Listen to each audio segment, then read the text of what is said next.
Hello students, कल हमने discuss किया था 11th चैप्टर अपनी हिस्ट्री बुक का colonialism and urban changes.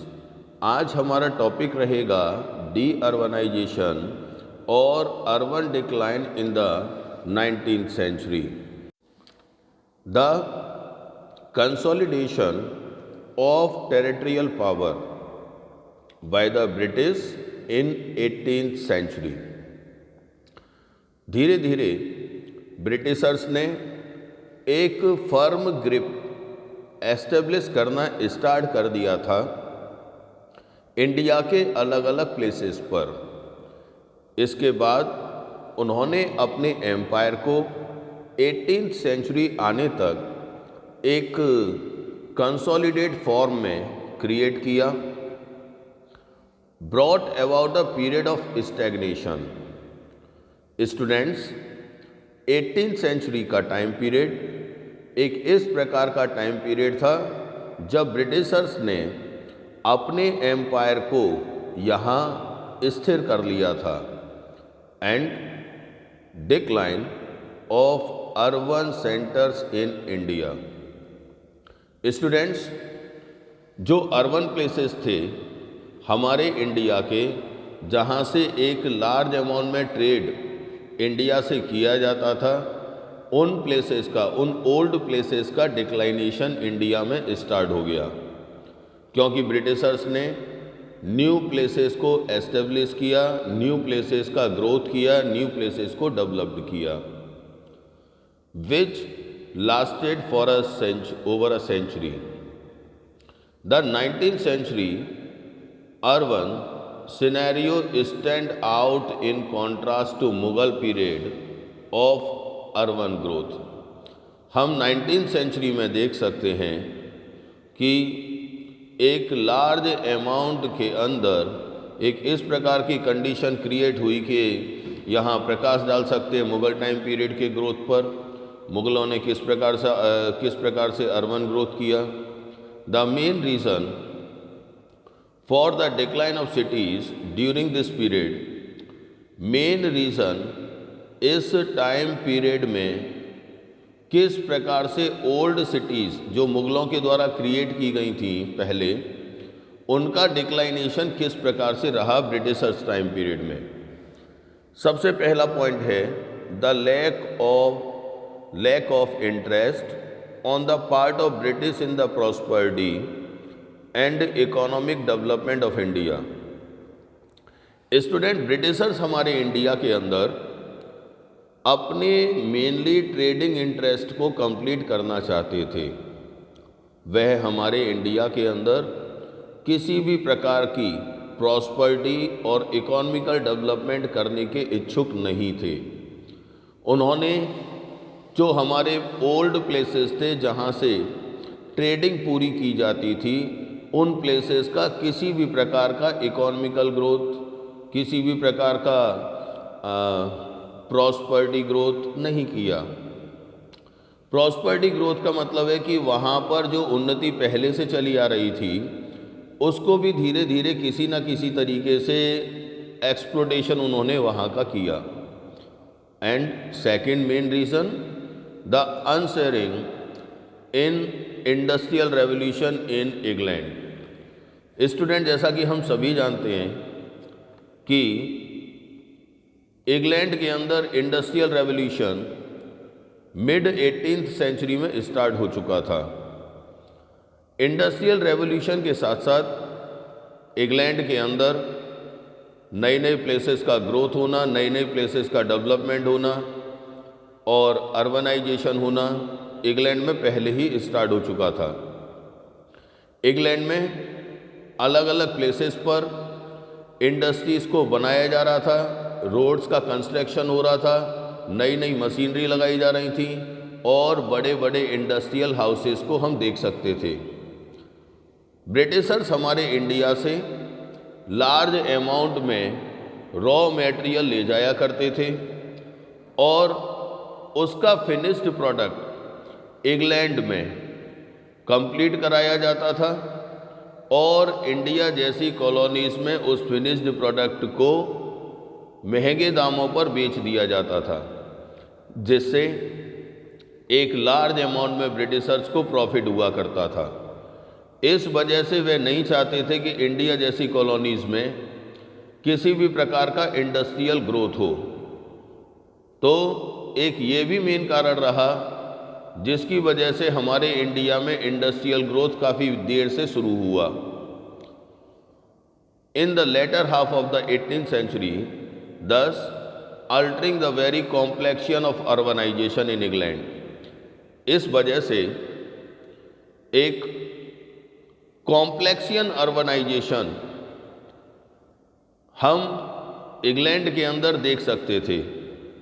Britishers का मेन फोकस था इंग्लैंड के अंदर ज़्यादा से ज़्यादा इंडस्ट्रियल सिटीज़ को क्रिएट करने का, और इसके बाद में उन्होंने इंडिया के अंदर नई सिटीज़ को डेवलप करना शुरू किया। नई सिटीज़ उन प्लेसेस पर क्रिएट की गई जहां से वह आसानी से ओवरसीज ट्रेड कंप्लीट कर सकें। ब्रिटिशर्स ने इंडिया के अंदर जो भी सिटीज़ का ग्रोथ किया, जो भी सिटीज़ का डेवलपमेंट किया, उसका मेन फोकस था कि इंडिया से रॉ मटेरियल को अपनी मदर कंट्री में भेजा जा सके। स्टूडेंट्स, ब्रिटिशर्स केवल एक लार्ज अमाउंट में सभी प्रकार से हमारे इंडिया के रॉ मटेरियल का एक्सप्लोटेशन करना चाहते थे। इसीलिए सूरत और मछलीपट्टनम जैसे प्लेसेस का डिक्लाइनेशन देखा गया, वहीं मुंबई, कोलकाता, इन नए प्लेसेस का डेवलपमेंट भी देखा गया 18th सेंचुरी में।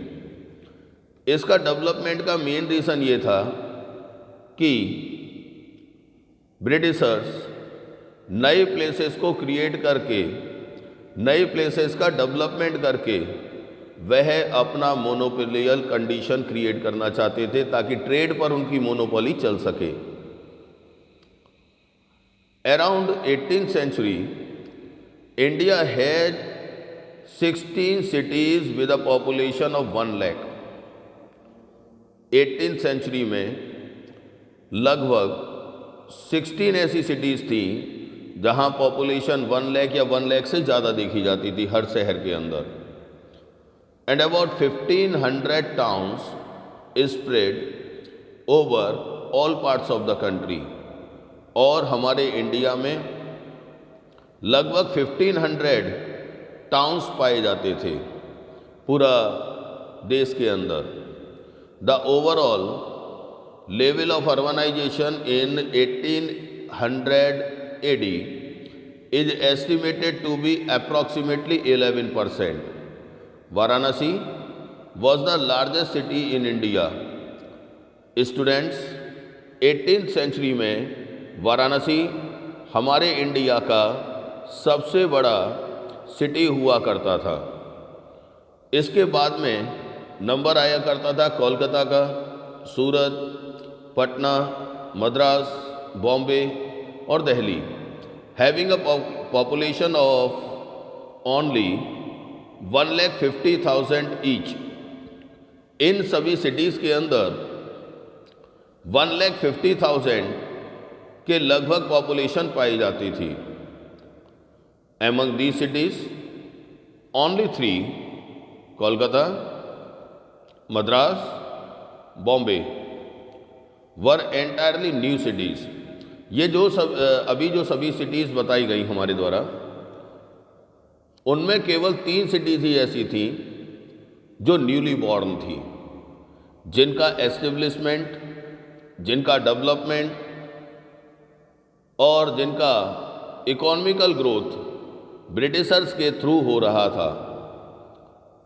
कलकत्ता, मद्रास और बॉम्बे की जहां हम बात करें तो इन सभी का डेवलपमेंट इसलिए किया गया ताकि इन प्लेसेस से इंडिया से रॉ मटेरियल को ओवरसीज ट्रेड के लिए बाहर ले जाया जा सके। Were entirely new cities established by British. The rest had their origin in Mughal and earlier times. और जो इन 3 सिटीज़ के अलावा जितनी भी सिटीज़ हैं उनका एस्टेब्लिशमेंट, उनका क्रिएशन, उनका डेवलपमेंट या तो मुगल के टाइम पीरियड में स्टार्ट हो चुका था या मुगलों से पहले के समय में भी बहुत सारी सिटीज़ हमारे इंडिया में पाई जाती थी। तो स्टूडेंट्स, हम कह सकते हैं कि हमारे ओल्ड सिटीज़ का डिक्लाइनेशन जहां 18th सेंचुरी में देखा गया, तो वहीं नई टेरिटरीज और नए सिटीज़ का फॉर्मेशन भी इन 18th सेंचुरी के अंदर देखा जा सकता था। A major features of urbanisation in the 19th century was the decline of the pre British cities. Britishers के आने से पहले जो मेजर सिटीज़ हमारे इंडिया के अंदर पाई जाती थी, उन सभी सिटीज़ की अवहेलना की गई, उनके डेवलपमेंट को ब्रिटिशर्स के द्वारा रोका गया। इनमें से जो मुख्य सिटीज़ हैं that lost their farmer importance, जिनकी इम्पोर्टेंस पहले तो हुआ करती थी लेकिन ब्रिटिशर्स टाइम पीरियड में कहीं ना कहीं उनको और उनके डेवलपमेंट को छोड़ दिया गया। ऐसे सिटीज़ थे आगरा, दिल्ली, लखनऊ, अहमदाबाद। और इसके बाद के वीडियो के बारे में